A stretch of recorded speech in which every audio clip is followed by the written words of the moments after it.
मैं एक प्रश्न डॉक्टर पाठक से पूछना चाहता हूं। राम सर, डॉक्टर साहब, सिंह साहब has been saying this for the last I think 3 months since we have been talking। हम जब से इसके बारे में, इस विषय के बारे में बात कर रहे थे, उत्तर प्रदेश के विषय के बारे में बात कर रहे थे, सिंह साहब को कॉन्स्टेंटली वो ये बोलते थे कि इस बार उत्तर प्रदेश में कम्युनल इशू नहीं रेज होगा। ये नहीं कि नहीं होगा, ये नहीं कि नहीं चलेगा, बट इतना नहीं चलेगा जितना नॉर्मली चलना चाहिए, नॉर्मली चलता है। ये उन्होंने पिछले 3 महीने से कहा है। डॉक्टर साहब, आपका क्या व्यू है कि क्या कम्युनल इशू नहीं चल रहा है इस बार उत्तर प्रदेश में? देखिए सुजीत सर, 2-3 बातें हैं। मैं शुरू से विनय की बात से शुरू करना चाह रहा हूं। जैसे विनय ने कहा कि लखनऊ से उडुपी दूर है, तो पहली बात तो ये है कि अब इस दुनिया में ये दुनिया पूरी ग्लोबल विलेज बन चुकी है। दूरियां बहुत सिमट चुकी हैं, दूरियां कहीं बची नहीं हैं। खासतौर से सोशल मीडिया के आविष्कार के बाद, इसके प्रादुर्भाव के बाद, हम और आप जो चर्चा कर रहे हैं, दुनिया के किसी भी कोने में कोई भी सुन रहा होगा इस समय एसडब्ल्यू न्यूज को। तो जो इनकी स्ट्रेटेजी थी कि चूंकि उत्तर प्रदेश में, मैं आनंद सर की बात से सहमत हूं कि वो जो जाजम बिछाना चाहते थे, वो जो कालीन बिछाना चाहते थे हिंदू मुस्लिम वाला, उसको लेकर जितनी कोशिशें हो सकती थी, अब्बा जान, भाईजान, अब केंद्रीय गृह मंत्री कह रहे हैं कि कमल को वोट दोगे तो दंगे नहीं होंगे। मैं हर चैनल पर जो कहता हूं वही मैं कहना चाहता हूं। कविता की इस पंक्ति में कवि क्या कहना चाहता है? कविता की इस पंक्ति में कवि ये कहना चाहता है कि कमल को वोट दोगे तो दंगे नहीं होंगे, नहीं दोगे तो होंगे, और दंगे हम ही कराएंगे। इसका नेतार्थ, इसका भावार्थ ये है सुजीत सर। ऐसे तमाम सारे बयान हम सुन चुके हैं। 2017 में माननीय प्रधानमंत्री कह चुके थे कब्रिस्तान, शमशान, दिवाली और होली पर, ईद पर बिजली आएगी कि नहीं आएगी, वगैरह वगैरह। वो सारी कोशिशें, जो 3 नाम आनंद सर ने गिनाए, वे सारे लोग ये पूरी कोशिश कर चुके हैं अब तक। जब अंतिम, ये पहले चरण के पहले, जिसको हम पहले चरण का अंतिम चरण मानेंगे, 2 या 3 दिन पहले तक जब उन्हें लगा कि हमारे इस गुब्बारे में हवा नहीं भरी जा पा रही है, ये जो बलून है ये फूल नहीं रहा, तब फिर उडुपी का मामला लेकर आया गया। चूंकि इनका तंत्र इतना समृद्ध है, जो राम सर ने कहा कि उनकी जो सेंट्रल कमेटी है, सर सेंट्रल कमेटी से लेकर उनके गांव, कस्बे, देहात तक का उनका जो तंत्र है, वो इस तरह काम करता है कि वो, जब सोशल मीडिया नहीं था, लोग कहते हैं सोशल मीडिया आ गया इसलिए ये लोग ऐसी चीजें फैला पाते हैं। मेरा निवेदन ये, जब सोशल मीडिया नहीं था, इंटरनेट नहीं था, तब वे पत्थर की मूर्तियों को दूध पिलवा देते थे पूरे देश में। उनका जो जुबानी जमा खर्च वाला तंत्र है, जो अफवाह फैलाने का तंत्र है, वो इतना सबल है, इतना मजबूत है कि वो उडुपी में नफरत की फसल पैदा करके वहां खाद पानी देके उसका अनाज लखनऊ में और उत्तर प्रदेश में काटना चाहते थे। तो सुजीत सर, मैं ये कहना चाहता हूं, उसमें कामयाब अब तक नहीं हुए हैं। लेकिन मैं बार बार कह रहा हूं, आनंद सर सहमत होंगे, उत्तर प्रदेश में है कि उनके तर्कश में अभी बहुत तीर बाकी है। अभी वे बहुत कुछ और करेंगे। अभी 6 चरणों का मतदान बाकी है। अभी तो कल एक ही चरण का तो मतदान पूरा हुआ है। मेरा इस मुद्दे पर, अब मैं हिजाब पर लौटता हूं, जो अपना मूल विषय है। मैं हर बार ये स्पष्ट करना चाहता हूं कि मैं हिंदुस्तान में किसी भी तरह के पर्दा प्रथा से सहमत नहीं हूं, चाहे हिंदुओं में घूंघट की प्रथा हो या मुसलमानों में हिजाब की हो। लेकिन जो आनंद सर ने कहा कि सड़कों पर किसी भी उपद्रवी भीड़ को यह अधिकार नहीं होगा कि वो एक अकेली लड़की को ड्रेस कोड की हिमायत दे, उसे ये पाठ पढ़ाए, उसे कैसे रहना। ये जिम्मेदारी स्कूल प्रशासन की या जिला प्रशासन की होगी। तो मैं उसके बिल्कुल खिलाफ हूं। लेकिन ये पूरा सोचा समझा गया एक योजनाबद्ध प्रयास है। देखना ये होगा। मैं इस बात से सहमत हूं कि अब तक उत्तर प्रदेश में वो पोलराइजेशन, वो ध्रुवीकरण नहीं कर पाए हैं वे। लेकिन वो बिल्कुल नहीं कर पाए ये कहना मुश्किल है, क्योंकि जो हिंदू सेंटिमेंट है, वो बहुसंख्यक समाज का जो बहुत नाजुक सा एहसास है, वो जो जिसकी भावनाएं, जो आहत भावना वाला जो उसका कोना है, वो बहुत जल्दी आहत हो जाता है। पता नहीं कब किस बात पर हो जाए। तो अभी 6 चरण बाकी हैं सुजीत सर। पाठक साहब, then the question to you, Vinay, one more second. पाठक साहब, then the question to you, जो आपने कही वही राम सर भी बोल रहे हैं कि पाठक साहब, डॉक्टर साहब, क्या हम ये मानना चाहिए, और अब सिंह साहब, ये आपके लिए भी क्वेश्चन है, I want both of you to answer this. क्या हम ये मानना चाहिए कि भारतीय जनता पार्टी का जो पोलिंग सिस्टम है, जो इलेक्शन मशीनरी है, वो वाकई में बहुत वेल डेवलप्ड और वेल ऑयल्ड है, और ये एक एक एक ह्यूज फैक्टर है जो भारतीय जनता पार्टी कंटिन्यूसली जीते जा रही है. Is that something that we should accept doctor साहब? सुजीत जी, असल में हम सब लोग भी, राम सर से मैं निवेदन करना चाहूंगा क्षमा याचना के साथ, असल में ये एक बना बनाया एक फ्रेम बना के हमारे सामने रख दिया गया है कि बीजेपी का जो तंत्र है, उनका जो पन्ना प्रमुख से लेकर वोटिंग का जो सांगठनिक ढांचा है, मैं हमेशा इस तर्क के जवाब में ये पूछता हूं कि ये सांगठनिक ढांचा 3 बार दिल्ली में हारते समय कहां चला जाता है? लोग कहते हैं संघ चुनाव जितवाता है, आरएसएस, तो क्या दिल्ली में संघ के लोग नहीं है? 2018 में मध्य प्रदेश, छत्तीसगढ़, राजस्थान में पार्टी हारती है। गुजरात में जो इनकी हिंदुत्व की पाठशाला है, प्रयोगशाला है, पिछला चुनाव हमने देखा दोपहर 2:30-3 बजे तक टेलीविजन पर हम लोग सब देख रहे थे। आनंद सर सहमत होंगे कि ऐसा लग रहा था कांग्रेस की सरकार बनी रखी 3:30 बजे तक, अगर वो सूरत की पेटियां नहीं खुली थी जब तक। मेरा निवेदन ये है कि ये भी एक तरह का बना बनाया विचार है कि बीजेपी का जो तंत्र है वो चुनाव जितवा देता है, राष्ट्रीय स्वयंसेवक संघ के जो स्वयंसेवकों की फौज है वो वोट डलवा देती है। चुनाव जनता ही जितवाती है, चाहे बीजेपी कहीं भी जीतती हो। यद्यपि 2014 के अगर हम देखें तो 14-17 के बाद कितने चुनाव बीजेपी हार चुकी है 17 के बाद से। इसके बावजूद मेरा क्या मानना यह है कि जो पुनियानी साहब ने जो बात कही कि भूख वाली बात जो उत्तर प्रदेश में लोगों को अब सता रही है, मैं उसी पर आना चाहता हूं कि तन की हवस मन को गुनहगार बना देती है, बाग को बीमार बना देती है, भूखे पेट देशभक्ति कराने वालों, भूख इंसान को गद्दार बना देती है। तो ये इस वक्त उत्तर प्रदेश में जो बेरोजगारी है, जो स्वास्थ्य की अव्यवस्थाएं हैं, लोगों ने कोविड काल में अपने परिजनों को ऑक्सीजन के अभाव में मरते हुए देखा है, गंगा में लाशें तैरती देखी हैं। मुझे नहीं लगता कोई ऐसा बहुसंख्यक हिंदू होगा, बहुसंख्यक हिंदू समाज में कोई ऐसा होगा जिसके नाते रिश्तेदार इष्ट मित्रों में से किसी ने इस त्रासदी को नहीं झेला होगा। इसके बावजूद अगर वो सिर्फ हिंदू मुस्लिम पर, इसके बावजूद अगर वो जिन्ना के नाम पर और पाकिस्तान के नाम पर, कब्रिस्तान, शमशान और दंगे और कैराना के नाम पर अगर वो वोट देता है, तो ये उसकी नियति और भाग्य है। मुझे ऐसा नहीं लगता। मैं इसका एक उदाहरण और देना चाहता हूं सुजीत सर। ऐसा नहीं है कि बीजेपी समझ नहीं रही है, इतनी सारी कोशिशों के बावजूद उनकी कोशिशें अंजाम नहीं चढ़ रही हैं। इसका उदाहरण यह है कि 10 तारीख को कल जब मतदान होना था, तो राष्ट्रीय स्वयंसेवक संघ के मुस्लिम राष्ट्रीय मंच, उसके अवध प्रांत के संचालक अनिल सिंह अयोध्या में बैठकर बयान देते हैं कि हम हिजाब और पर्दे के साथ हैं। वे कहते हैं वो लड़की बीबी मुस्कान खान हमारी बेटी और बहन है। वे कहते हैं कि कर्नाटक की अदालत में जो मुकदमा है हम उसमें उसके साथ हैं।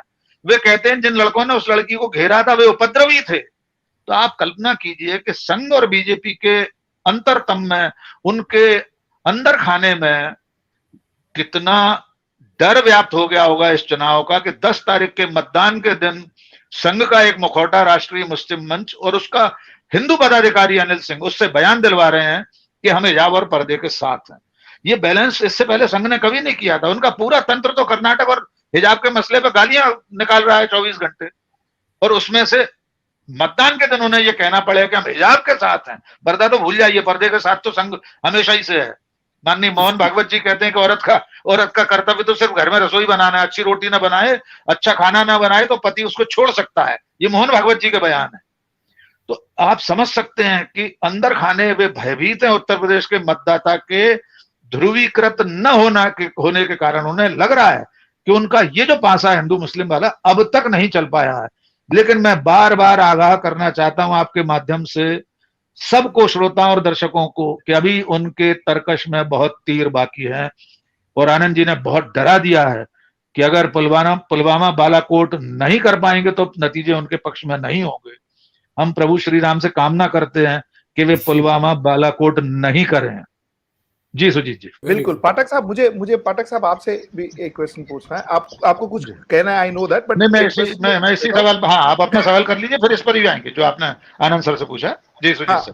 मैं क्वेश्चन भी कर लेता हूँ सर। मैं ये पूछना चाहता था आपसे डॉक्टर साहब कि एक पार्टी, एक पॉलिटिकल पार्टी एक कंट्री के कॉन्सेप्ट को, एक कंट्री के पूरे आइडियोलॉजी को हाईजैक कर रही है। वो कंट्री ऑलमोस्ट चेंज होता है, उनका जो वोटिंग पैटर्न चेंज होता है, बिहेवियरल पैटर्न चेंज होता है।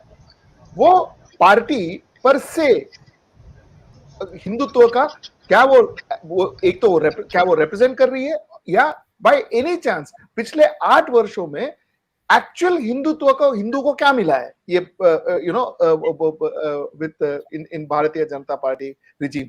इसके बारे में कभी ना कहीं नेशनल डिबेट हुआ है, ना कोई चर्चा हुआ है in terms of economy, in terms of education, in terms of health, in terms of jobs, हिंदुओं को कितना प्रोग्रेस हुआ है, ये तो कभी हमने डिस्कस ही नहीं किया है. So end of the day, that is the question I wanted to ask. Has this party ever helped Hindu? हाँ प्लीज. जी सुजीत सर, पहली बात तो ये है कि हिंदू जो पूरा समाज है देश का, उसकी ठेकेदार नहीं है भारतीय जनता पार्टी और राष्ट्रीय स्वयंसेवक संघ. अगर हिंदुओं के भले की बात है तो वो भला तो नहीं हो रहा, बुरा बहुत हो रहा है. और अगर आप पिछले 7 साल या इससे पहले, जब से ये हिंदुत्व का बुखार उठाया जा रहा है, तब से अगर आप देखेंगे तो आप पाएंगे कि हिंदुओं का ही तो सबसे ज्यादा नुकसान हो रहा है. मैं अक्सर कहता हूं जो फांसीवाद है वो अपने जनक और जननी को खा जाता है आखिरी में. जो फासिज्म है वो लास्ट में उसके सिर पर हाथ रख देता है भस्मासुर की तरह, जिसने उसे वरदान दिया होता है. तो अब वो समय आ गया है कि हिंदुओं को क्या हासिल हुआ. आप जो भला करने की बात कर रहे हैं, हिंदुस्तान इस वक्त पिछले 45 सालों की, 50 सालों की आजादी के बाद से अब तक की सबसे बड़ी बेरोजगारी देख रहा है. 80 करोड़ लोग 5 किलो अनाज झोले में लेकर घर जा रहे हैं. तो ये 80 करोड़ लोग कौन है? क्या मुसलमान है सारे? उन 80 करोड़ में भी आबादी के अनुपात में 80% हिंदू ही तो होंगे. और उत्तर प्रदेश में जिन 80-20 की बात कर रहे हैं, तो वे 80 तो 5 किलो अनाज पर पल रहे हैं. जिंदा रहना ही एक बड़ी उपलब्धि हो गई है इस दौर में. तो हिंदुओं का भला नहीं हो रहा. एक दूसरी बात, ये जो हिंदू हैं ये कैसे हिंदू हैं, इसका एक उदाहरण मैंने आज अपनी फेसबुक पर लिखा है, और शायद वो वीडियो आप लोगों ने भी देखा होगा, आनंद सर के ध्यान में आया होगा कि कानपुर में एक जुलूस निकल रहा है. यद्यपि ये नारा बहुत दिनों से चल रहा था कि जो राम को लाए हैं हम उनको लेकर आएंगे. तो मैंने तो इक्ष्वाकु वंशु, भगीरथ और रघुकुल से लेकर प्राचीन मतलब सनातन युगों युगों से लेकर अब तक की पूरी फहरिस्त लिख दी है कि श्री रामचंद्र कैसे प्रकट हुए, किस क्रम में, भगवान विष्णु के कौन से अवतार हैं वे. तो ये भारतीय जनता पार्टी के लोग राम जी को लेकर आए. ये कैसा हिंदू समाज है जिसको अपने आराध्य को एक राजनीतिक दल ये दावा कर रहा है. बाकायदा वो वीडियो है, सुजीत सर देखिएगा, आसानी से मिल जाएगा. उसमें भारतीय जनता पार्टी का झंडा आगे लेकर चल रहे हैं लोग, पीछे भगवा झंडा चल रहा है.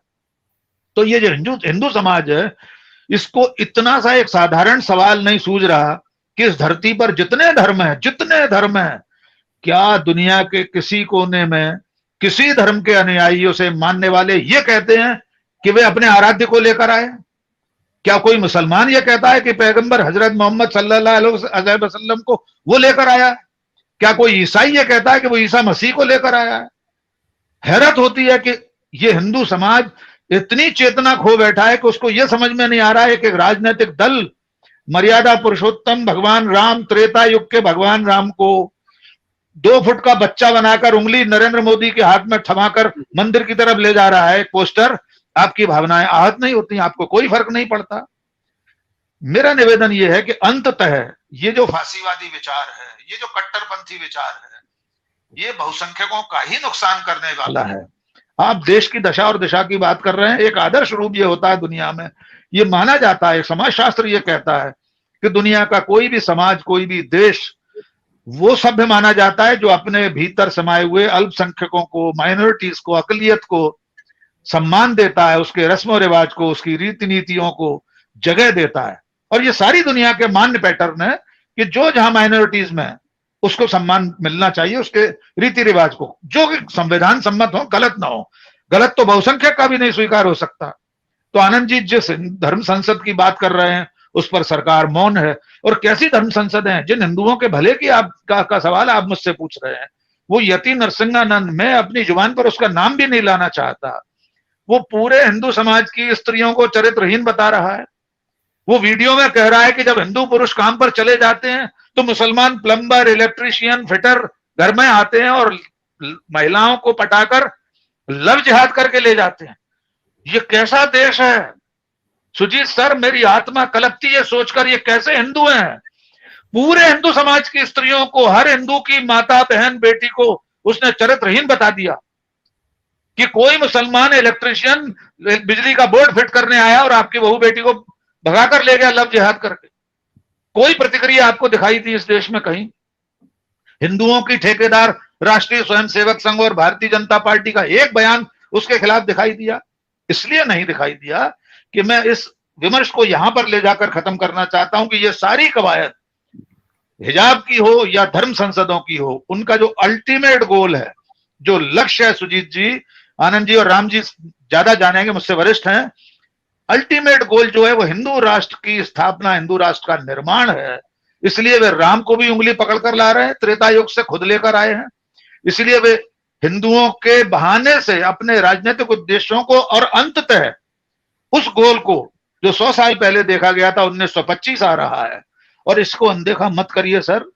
कर्नाटक की विधानसभा में एक मंत्री ये बयान देता है कि एक दिन भगवा राष्ट्र ध्वज होगा।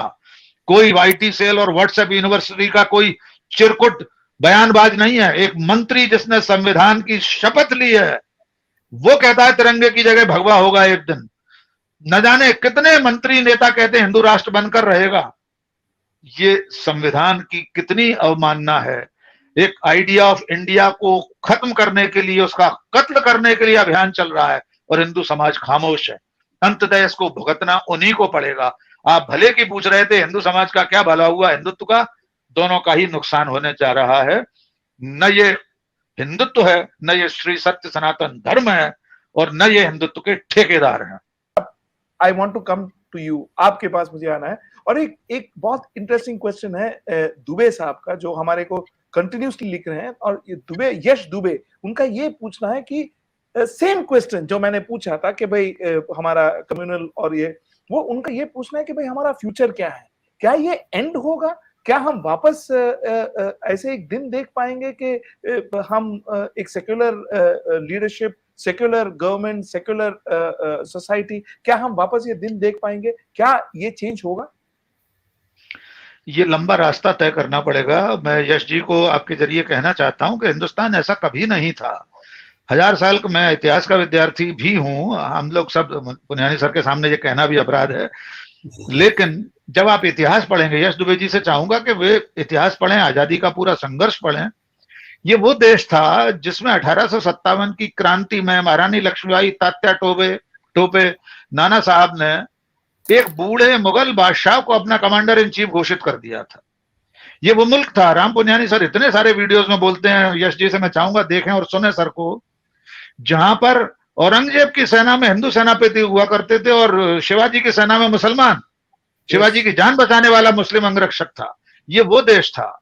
ये वो देश था जिसने पूरे मध्यकाल में, पूरे मुगलों के काल में, उससे पहले जो सल्तनत काल था, किसी भी काल में न तो इस तरह के दंगे देखे। जो लड़ाइयां थी वो राजाओं की लड़ाइयां थी, नवाबों की लड़ाइयां थी, वो राज सिंहासन की लड़ाइयां थी। हिंदू मुस्लिम की लड़ाई कभी नहीं थी इस देश में। आजादी की पूरी लड़ाई 1857 के पहले संग्राम में भी सब एक साथ थे।